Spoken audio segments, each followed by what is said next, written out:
Dating marino pero ngayon sumisisid na sa mundo ng politika. Unang taon ni Zamboanga City Mayor Kimmer Adan Olaso sa pagkaalkalde matapos manalo nitong nakaraang May elections.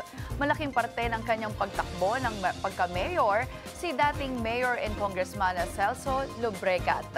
Bago maging alkalde, nagsilbing representative ng 1st District ng Zamboanga. Isinulong niya ang panukalang batas kontra korupsyon at death penalty sa pamamagitan ng firing squad sa public officials na convicted sa graft, malversation o plunder.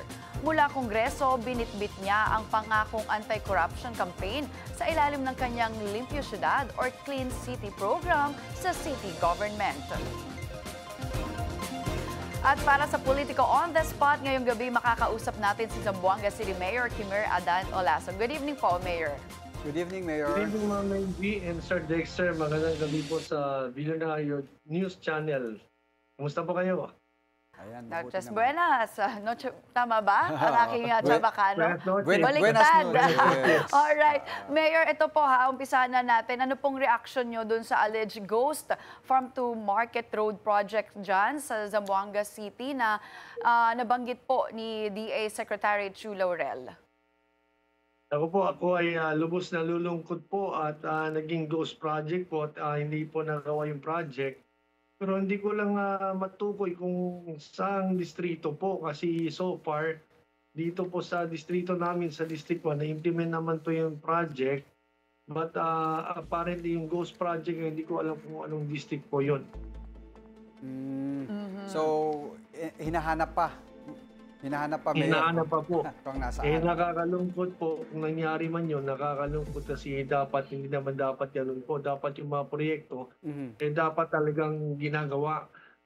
Tulad nga dito sa amin, sa distrito ko po, alam nyo, sa kasalukuyan, wala po kaming pondo for 2025. Zero funding po ang distrito ko nung ako'y congressman. Tinanggalan po ko ng pondo. Dahil nga yung nakalaban ko po yung dating majority leader si Manix Talipe. Oo, na so alam kalyado. naman po, kalyado nila po yun. At syempre, gagawin ng lahat para itutumba ko. But then God is so good. No? Siguro, what I can say is it's a divine intervention na binigay sa atin na tayong pinanalo. In spite na wala po akong pondo, even sa mga ayuda like social amelioration program, wala po ako natanggap, pinutulan po tayo. Ako po yung congressman na hila yung last time yung lumuhod po. Then humingi ako na para sa taong bayan niya, dapat ibigay na po. Ang nangyari po, hinold nila lahat Kaya yun, nalulungkot po ako. Sana naman ang ating mga bagong opisyal dyan na sa itaas sa Kamara, at saka sa Senado, sana po ipaglaban nila kung ano talaga yung para sa taong bayan. Mayor, I wanna go doon sa iyong isinusulong before nung ikaw ay congressman, yung death penalty. At ngayon po, laganap yung mga alleged corruption, ongoing ang investigation. Ano pong masasabi ninyo? Sa tingin nyo po, panahon na po talaga at kayo po as mayor, paninindigan nyo pa rin po ba itong death penalty sa mga convicted corrupt officials, Mayor? Well, sa aking pananaw, sinulong ko po yun nung kung nasa Kongreso. Habang nung nasa barko pa ako, dahil sabi ko balang araw pag naging opisyal ako ng syudad or maging congressman, mambabatas ako, ito ang isusulong ko. Kasi ito yung karapat-dapat para sa ating mga kababayan na mga politicians, mga government officials na mga corrupt. Ito yung dapat para sa kanila. Alam niyo po, yung Pilipino, pag hindi nasampulan, hindi po hihinto. Pero kapag may nasampulan na po tayo dyan, hihinto at hihinto pa rin po yan. Diyan ba sa area mo, Mayor, may mga tsak bang masasampulan dito sa firing squad na ipinanukala niyo dati? Alam niyo naman po, pag malalaman natin tulad ng malversation of public funds, then ito yung mga ghost project na yun. Yan dapat sampulan kasi alam niyo po, ang tagal-tagal na nila sa posisyon. Ako, kakaupo ko pa lang po hindi ko nga alam kung anong mga nangyayaring iba dahil hindi naman po pinapalam sa amin lahat, sa mga first-timer na congressman. Hindi naman po pinapalam sa amin lahat.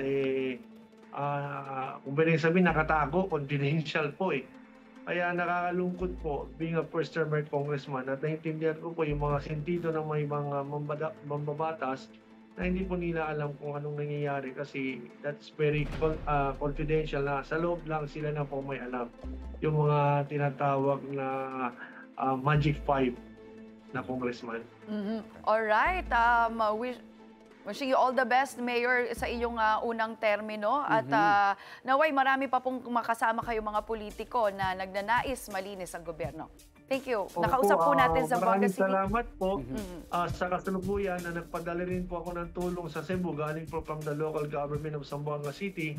Nagpadala rin kami ng 1,000 bags of rice at saka mga pagkain po para makatulong po sa ating mga kababayan sa Cebu. Nandun na po yung aming team, hatid ngayon lang.